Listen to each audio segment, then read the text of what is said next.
There we go. We are live. Hi, Erin. How are you today? I am great. How are you, Pam? I'm well. It's great to see you again this Tuesday morning. I'm loving our routine. Yes. Speaking of routines, we've got a great show for you today. And I know you want to get started and kick us off. So let's. Absolutely. We're going to talk about commutes. What does your commute look like? We are building a community of incredible people who are reimagining work to find joy and gain accountability, build their networks, and find momentum to focus on their goals and achieve their goals. We call it the zone. And So, today we're talking about something that Erin is going to introduce you to. Very excited about. And we both have a lot to say. yes, we have a lot to say about commutes. And so it may feel really, really strange talking to two people who have not only, who not only like currently work remotely, but who have done so for years. It may feel strange to talk to the two of us about commutes. But the reality is, like, whether your commute is 5 steps, 5 miles, hopefully it's not 5 hours, whatever your commute looks like, it gives you a space between what your life is and between your personal and your work life. And it really can help to mentally prepare for where you are and give you that separation, regardless of what space you're trying to move into or out of. And now that everyone has been working remotely, or so many of us have been working remotely for the last year, that absence of a commute can really be a huge game changer in your focus, your ability to do so many different kinds of things. So we asked on social media yesterday, what does your commute look like? And so today we want to talk about that a little bit. And everyone has all kinds of different commutes. Several people were like 5 steps. Several people are like, well, I go upstairs or I go downstairs to get coffee and then I walk into my office. And there were some other interesting ones about going for a walk. So, Pam, you had a long commute for a long time, as did I. But why don't you tell us about your experience and what it looks like for you now? I'd be happy to. And I'll tell you, what it looks for now is a lot prettier than what it used to look like. And I'm going to tell you about both. I used to commute anywhere from 45 minutes to an hour and a half, depending on where I was going, because my job wasn't always fixed at one location. And I would get up super early in the morning and basically be sleepwalking to get in the car. Probably wasn't the best driving situation. And I would either be snacking on some kind of processed food for breakfast or stopping along the way for some type of fast food, which, looking at that now just makes me not feel so good because I know how much better I feel with a healthy breakfast, not to sound cliche and old. But I always felt far from my personal space. I always felt like it was so much to mentally prepare to do for my day. I had to make sure if I needed a change of clothes or, sometimes you have an important meeting and you don't want to be wrinkled, that I took that extra shirt or I had an extra snack. Because what if I got hungry and I didn't have time to run out and get something? It just was a lot of mental preparation, as we have in our comments, that it's a mindset, the commute. It really was. There's a lot of mental stress that was making me feel distant from home, distant from my loved ones. And, going from that, where it took a lot of time and energy to get from where I live to where I work, I didn't really enjoy the process, honestly. Although Books on Tape made it better, to now where my commute is like steps away, 4 or 5 steps away. I just have to pick the room that I'm going to work in that day in my house, whether it's my office or another location, or sometimes even outside or whatever it is. It really is a blessing now, because what I've done is taken that 45 minutes to an hour and I repurposed it so that I can mentally prepare for my day and feel ready to tackle whatever those challenges are. So some days I'm taking my kids to school, and when I get home, it feels a little more natural because I've actually left my house. But other times I have to come up with a replacement, another routine.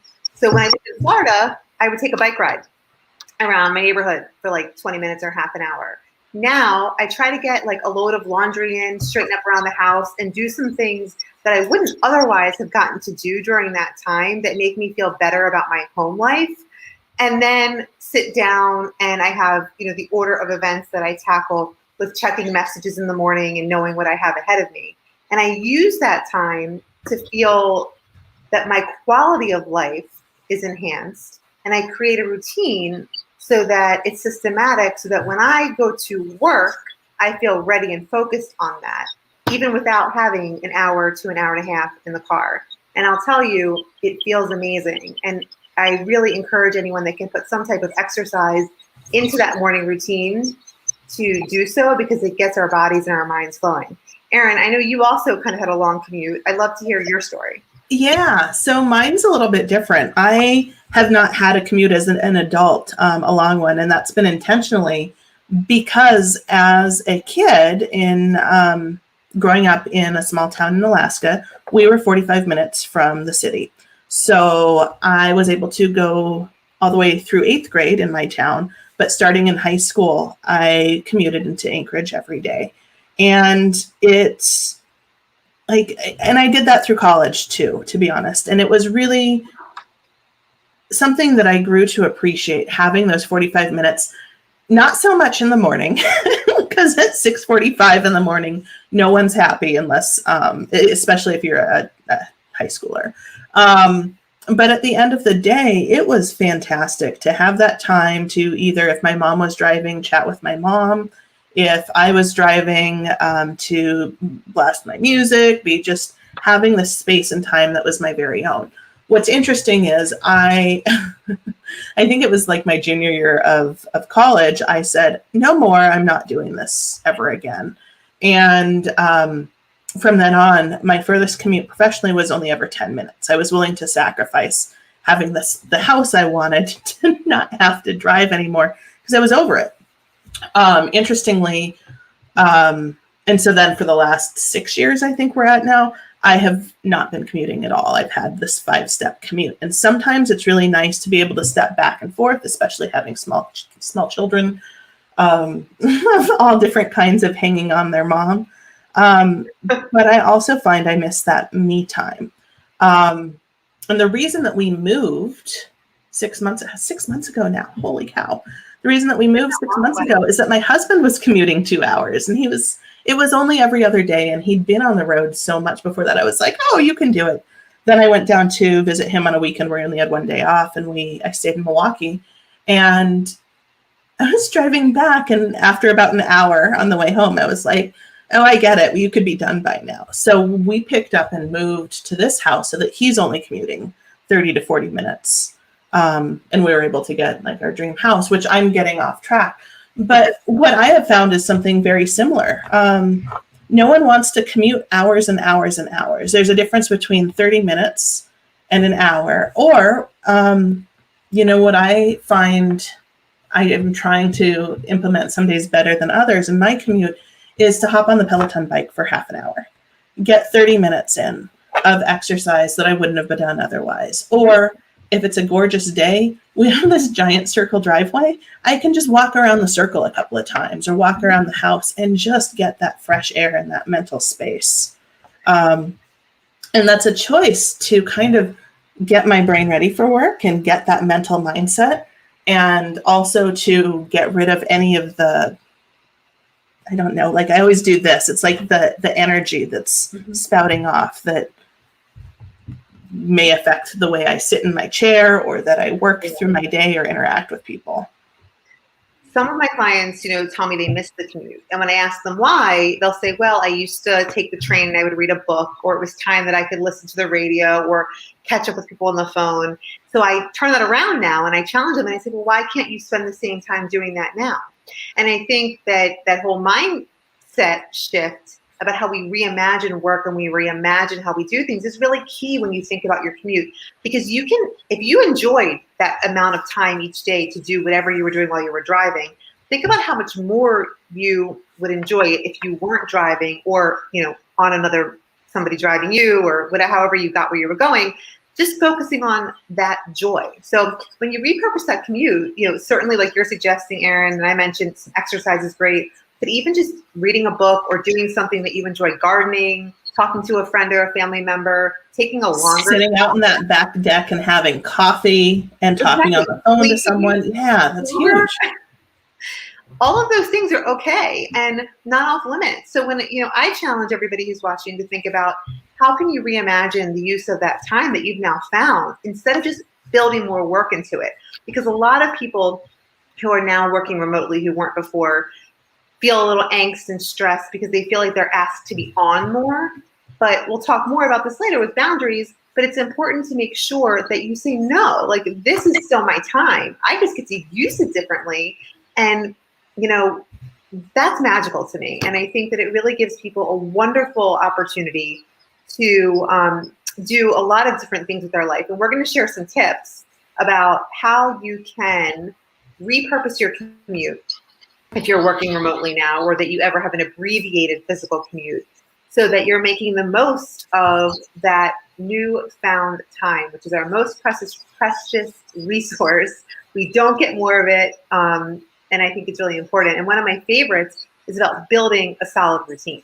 Yeah. Making sure that your mind and your body know it's time to start or stop working, so that you have time in your day to do whatever else it is that you do. Whether you work a standard work day of, let's say, 9 to 5, and you want to make sure that the time before and after is spent on other things. Or maybe you have a Swiss cheese day, much like I do, where you work in the morning, a little in the afternoon, at night. I love it, a Swiss cheese day. That's right. I read that somewhere and I love it. I've been using it for like a year now. But yeah, I've never heard you say that. That's so funny. And it's interesting. You said something about you're always on, and you do. You go from back to back to back to back meetings, which you never could do before because you had to physically travel from place to place. Right. And while it's really nice to not have to do that sometimes, all of a sudden you find yourself shoehorning in meetings just to get the meeting done and to accelerate that pace of business. But, you can also layer in some small habits to make that routine something that's really meaningful, but also to find that space and create that space, create a Swiss cheese hole in the middle of your day to go for a short walk. So you can say, no, I'm not available for a call at that time. You don't have to tell people why. And you can take that opportunity to create that space. If you didn't create it in the morning before you get in, because let's face it, life happens, kids end up in bed with you. Kids don't end up getting dressed for school. Not that any of this is true for me ever, let alone today. But, it's just one of those things. So I didn't get that space this morning, but hey, I have 5 minutes after this podcast where I can go for a short walk or hop on for a 5-minute ride. And I'll tell you a secret, Erin. People, if you tell them your real reason for not being able to meet, that you build in 45 minutes to take a walk in the middle of the day or 20 minutes to stretch and just daydream out the window, they will think you're a hero and they will say, I should do that. People don't shame you for it most of the time. They applaud you for it and then model that behavior. It's about really rethinking it. So instead of scheduling hour meetings, schedule 50-minute meetings so you actually have time between them to grab a snack or use the restroom. Yeah, absolutely. Even 55 minutes. Exactly. 50 minutes, I suppose, gives you that 5 minutes to go over, and then you can be like, I really have to go. And you can tell people too, it's funny that you say that. Like, you can tell people, sorry, I'm starting to build a potty break in between meetings, and people will be like, oh my gosh, please go. Don't let me stop you. Because then it's this, I mean, you can tell people whatever you want. Tell them, don't tell them. I guess the end result is it doesn't necessarily matter what you tell them, but make sure you create that space for yourself. And it's all about finding small, simple things that you can do sometimes. Maybe you're like, gosh, I don't really want to spend that whole 45 minutes doing something. Maybe you only want 5 minutes. So have that cup of coffee. Then maybe you want 5 more minutes. And all of a sudden it's a cup of coffee and a short walk. Then you want 5 more minutes and it's, a cup of coffee, short walk, and I don't know, like reading a chapter in your favorite book or some personal development book. And all of a sudden those 3 things become very, very meaningful. And maybe you do all of them some days, maybe you only do a couple, but it's like creating that space that's meaningful to you. You don't have to fill it if you don't want to, but if you want to, it's a good opportunity to make the opportunity and make it happen. It's true. And the thing that I would encourage people to do is thinking about quality. When you're figuring out how to repurpose your commute time, whether it's in the morning, in the afternoon, or throughout the day, kind of like we're referencing now, it's thinking about your quality of life. What lifestyle do you want to live? What do you want to be able to achieve? And how can you use that time to do that now that it's found? Even if it's been a year that you've been working remotely and you're now doing a hybrid, so you only have it a few days a week, what can you do with that time to enrich it? Can you have, a morning date with your significant other for 20 minutes and just chat because your kids are actually either in school with your parents or online if they're still online? Can you call a parent or a neighbor or a friend and rekindle a conversation? What can you do that is missing or that you've missed or do more of so that you can say, I'm really living a better life than I once was and feel good about it? And I think that, exercise, like we said, is a really good way to get things going. Eating healthier food and taking that minute to prepare a breakfast for yourself instead of just a bowl of cereal, make that egg and cut up some fruit. There's so many things that we can do and they don't have to be the same every day. Right. Well, and I think the key is, there's like 29,000 keys. Everything is a key. But I think it's never too late, to your point. It's never too late to set that boundary and to put it into place. You can't say, well, I've been doing it this way for the year, I can't change it. I really think that that's the most dangerous language everywhere. This is the way I've been doing it, so it must be the only way. And so you can change it. You can change your boundaries. And once it's all about what your priorities are. So my work day is while my son's at school. I drop him off and that's kind of my commute. It's not where I want it to be right now. Go for my little walk, have coffee with my mom who lives with us, then go into my work day. And then all of a sudden it's time to go get him. And that's the end of the work day. So sometimes I have bad boundaries and I come back after that or to wrap up a project. But generally speaking, that's my window. And it's because my priorities are spending time with my kids while they're small and still like me, even though my 7-year-old is approaching the point where he doesn't necessarily always want to be around me, which is fine. We'll get there. But I think that's the key is your priorities and your core values will drive those boundaries. So if you're not sure where to start, you can start arbitrarily and then you can always tweak it and change it based on hey, this is working, this isn't working, I'm going to try this instead. It sounds easy, Erin, but sometimes change is really hard. And I know that a lot of people that I talk to say, my boss is emailing me at 8 o'clock at night and 9 o'clock at night and 5 o'clock in the morning, and I'm always on. But when you set some boundaries for yourself, it makes it easier to set them for other people so they know what to expect of you. And you can even say, if it's urgent, here's how you contact me outside of these hours. But otherwise, I check in regularly in between my meetings and other commitments. Really, and there's some things that are urgent and on fire, but for 90% of the things, it's probably just someone spouting off an idea that they had so they don't lose it. So you can check it if you want, but you don't have to respond. Or I don't know about all email clients, but Gmail has this really cool send later feature where you can say, oh, I want to send this at 8 o'clock tomorrow. So you can respond while it's fresh. It's off of your space. It's not living in your head anymore, how you're going to respond. You've already done it. It's just a matter of not sending it so people don't realize that you're on all the time. Great. It's a great tip. And, making sure that you are really staying true to your values, like you said at the beginning, is so important.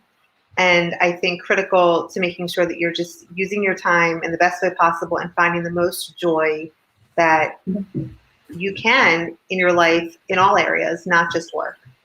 And I know today we end up getting further into boundaries than we really meant to. That's going to be another podcast.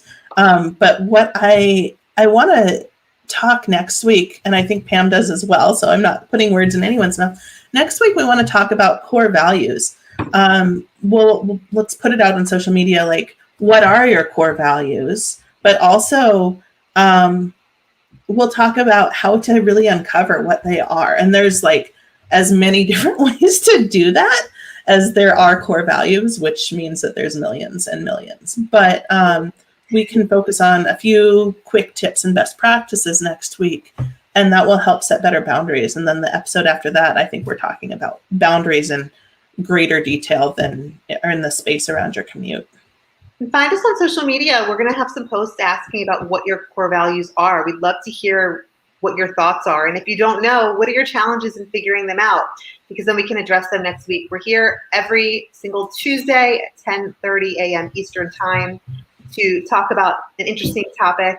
We love when you join us, and we love having your input in between these. If you find this interesting, send us some comments, even if you're on the replay.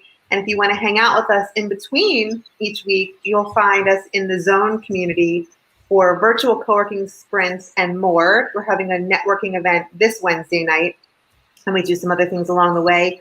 We'd love for you to be a part of it. It's a great way to learn best practices from other people who are working mostly remotely, and to put some of these good habits that we talk about in place and see how it works for others. And it's really awesome to have that time to focus on whatever your priorities are if it's blocked out on your calendar. No commute necessary. You can hop in. And that's, speaking of the Zone, that's where we're headed next. So we should probably wrap things up and let Pam kick off the Zone, and hopefully we'll see you there. Yeah, join us at zonecommunity.com. You'll see more about our podcast and our group. Have a great week. Yes. See you next Tuesday.